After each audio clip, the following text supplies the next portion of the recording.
Montgomery boycott elevated King to national prominence, and in the following years, a growing civil rights movement adopted his nonviolent philosophy.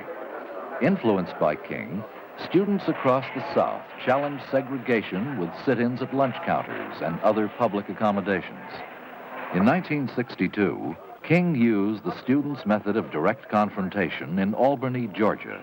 He hoped to change the complete segregation of that city's public life. However, Police Chief Pritchett cleverly countered the nonviolent demonstrations with nonviolent arrests. All right, put him in jail. Get me. After more than 1,200 arrests and months of effort, Albany's color barrier remained intact.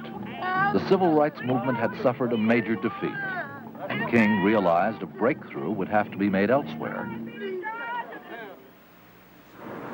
For his next major campaign, King deliberately chose Birmingham, Alabama, which he believed to have the worst racial record of any major southern city. The civil rights cause badly needed a victory, and he felt that if progress could be made here, then the entire movement would take a significant turn. Remembering Albany, King now emphasized economic boycotts, as well as the direct confrontation of sit-ins.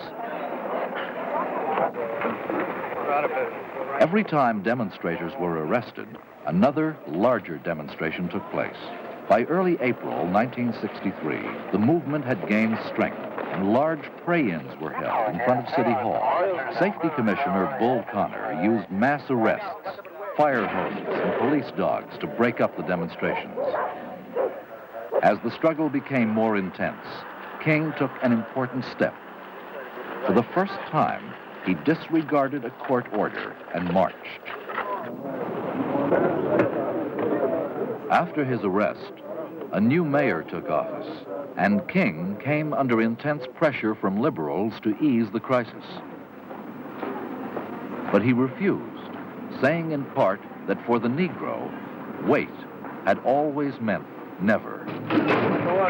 The movement was beginning to falter, and King, now out of jail, made a difficult decision. Children would be allowed to march. By filling up the jails, they placed an added burden on the city.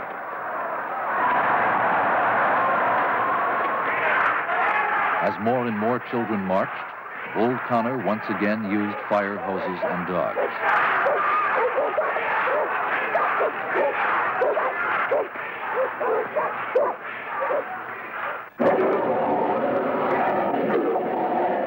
An aroused public opinion soon forced a fragile agreement. But the spirit of Birmingham spread across the country.